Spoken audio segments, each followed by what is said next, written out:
선거운동은 13일입니다. 그런데 실제로 판이 잡히는 시간은 훨씬 짧죠. 처음 3일, 이때 어떤 말이 먼저 퍼지느냐, 어떤 후보가 뉴스의 중심에 서느냐, 어떤 프레임이 유권자 머릿속에 박히느냐, 여기서 선거의 방향이 크게 갈립니다. 이번 6.3 지방선거 공식 선거운동은 5월 21일부터 시작됩니다. 선거 전날인 6월 2일까지 13일 동안 공식 선거운동이 진행되고 사전투표는 5월 29일과 30일, 본투표는 6월 3일입니다. 후보들은 이미 등록을 마쳤고 이제부터는 진짜 속도전입니다.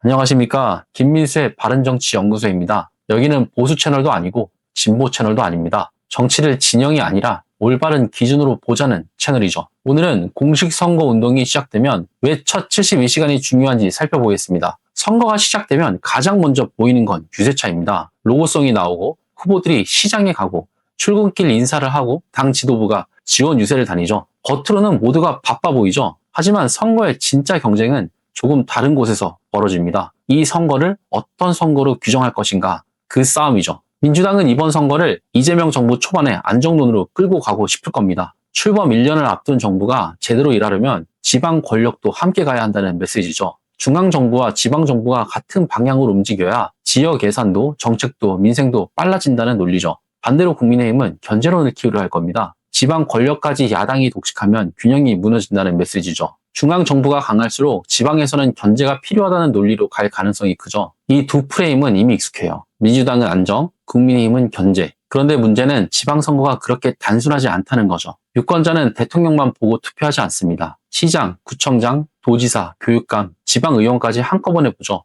우리 동네 개발 문제, 버스 노선, 학교, 재건축, 상권, 복지관, 쓰레기 처리, 주차장 이런 것들이 실제 투표장에 따라붙어요. 그래서 첫 72시간이 중요한 거죠. 민주당이 이재명 정부 성공만 말하면 중앙정치 선거로 굳어지겠죠. 국민의힘이 정권 견제만 말해도 마찬가지고요. 그런데 지방선거에서 이 프레임만 너무 커지면 후보 개인과 지역 공약에 묻히죠. 전국 선거로는 이길 수 있어도 개별 지역에서 미끄러질 수가 있어요. 반대로 지역 이야기만 하면 전국 흐름을 못합니다. 지방선거는 그래서 재밌어요. 대통령 지지율에 영향도 받고 정당 지지도도 타지만 마지막에는 동네 후보의 체급과 공약이 같이 작동하죠. 그래서 각 당의 첫 유세 장소가 중요해요. 어디서 시작하느냐가 메시지인 거죠. 시장으로 가면 민생이고요. 재개발 현장으로 가면 주거죠. 산업단지로 가면 경제입니다. 학교 앞이면 교육이고요. 참사 현장이거나 안전 취약 지역이면 행정 책임이겠죠. 선거는 말로만 하는 게 아니에요. 후보가 어디에 서느냐가 바로 메시지가 되는 거죠. 민주당은 초반에 국정 안정론을 내세우면서도 지역별 생활 공약을 빠르게 붙여야 해요. 이재명 정부를 도와달라는 말만으로는 부족해요. 서울에서는 주거와 교통으로 내려와야 하고 경기에서는 반도체와 교통망으로 내려와야 하고 부산에서는 산업과 항만, 청년 유출 문제로 내려와야 합니다. 국민의힘도 마찬가지입니다. 견제론은 야당의 기본 무기죠. 하지만 견제만으로는 지방선거를 끝까지 끌고 가기 어렵죠.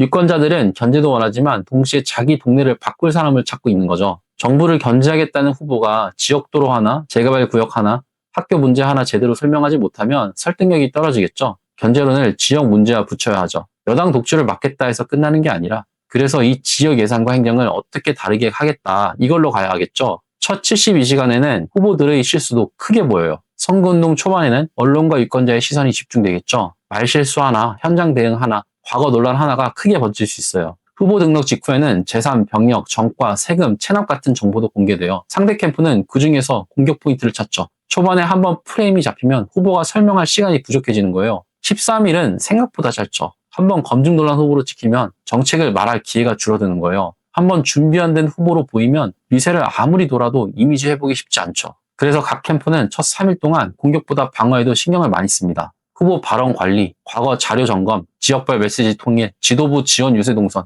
이게 다 프레임 관리입니다. 이번 선거에서 특히 중요한 건 수도권입니다. 서울, 경기, 인천은 전국 판세의 심리적 기준이 되겠죠. 민주당이 수도권에서 앞서가면 국정 안정론이 힘을 받습니다. 국민의힘이 수도권에서 접전이나 반전을 만들면 견제론이 살아나겠죠. 서울시장 선거는 그중에서도 상징성이 커요. 정은호 후보와 오세훈 후보의 경쟁은 단순한 서울시정 경쟁을 넘어서요. 민주당 바람이 실제로 서울에서 통하는지 국민의힘이 부동산과 시정 경험으로 다시 흐름을 만들 수 있는지 이걸 보여주는 선거가 되겠죠. 경기도도 마찬가지입니다. 반도체, 교통, 신도시, 부동산 특검 이슈까지 겹쳐있죠. 지역선거인데 중앙선거가 계속 끼어들어요. 이런 곳에서 첫 72시간 프레임이 잡히면 다른 지역에도 영향을 주겠죠. 후보들이 어떤 말을 하느냐보다 더 중요한 건 어떤 싸움을 피하느냐입니다. 초반에 상대가 던지는 네거티브에 너무 오래 묶이면 자기 메시지가 사라지겠죠. 반대로 공격을 무시하다가 의욕이 커지면 더 위험합니다. 선거 캠프가 가장 어려워하는 게 바로 이 부분이죠. 받아칠 건 받아치되 자기 판으로 돌아와야 합니다. 서울이면 주거와 교통,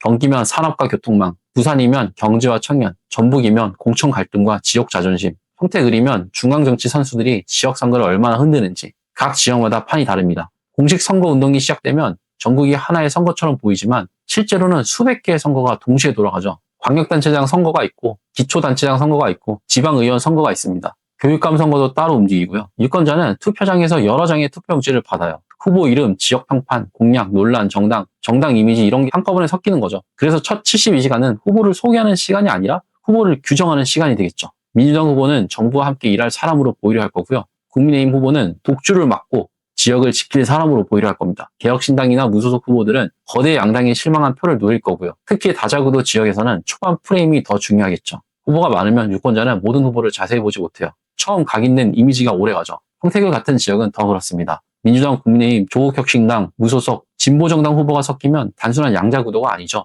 누가 지역 후보로 보이고 누가 중앙정치의 상징으로 보이느냐가 표심을 가를 수 있어요. 공식 선거운동이 시작되면 여론조사 흐름도 더 민감해지죠. 초반 여론조사는 캠프의 사기를 좌우합니다. 앞서는 캠프는 대세론을 만들고 뒤지는 캠프는 추격론을 말합니다. 문제는 둘 다 선거용 언어라는 거죠. 대세론은 투표장에 사람을 안 나오게 만들 위험이 있고 추격론은 지지층을 결집시키는 효과가 있어요. 그래서 캠프는 숫자를 그냥 숫자로 보지 않습니다. 숫자에 이름을 붙이죠. 앞서면 굳히기, 따라가면 접전, 분리하면 숨은표. 초반 72시간에 어떤 이름을 붙이느냐가 중요합니다. 이번 지방선거는 선거운동 기간이 길지 않아요. 5월 20일을 시작해서 6월 2일까지입니다. 사전투표는 5월 29일과 30일이죠. 사전투표가 빨라지면서 사실상 선거운동 기간은 더 짧게 느껴집니다. 유권자 상당수는 본투표 전 이미 선택을 끝내죠. 그래서 첫 주에 프레임을 못 잡으면 뒤집기가 어려워지는 거예요. 이번 선거를 보는 좋은 기준은 바로 이건 것 같아요. 어느 당이 더 크게 외치냐보다 누가 자기 메시지를 끝까지 끌고 가느냐죠.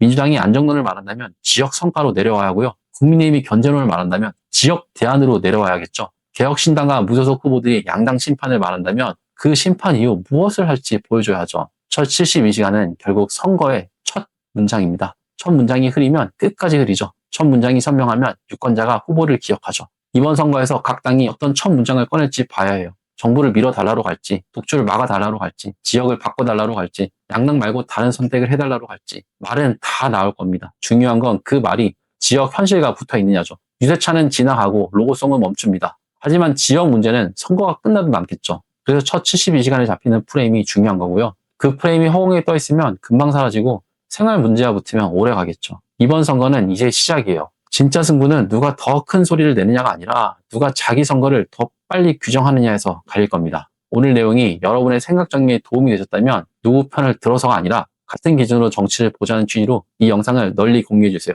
정치는 색깔이 아니라 바른 기준이 기반이 되어야 한다고 생각합니다. 여러분의 시청료는 좋아요와 구독으로 대신할게요. 지금까지 김민수의 바른정치연구소였습니다. 감사합니다.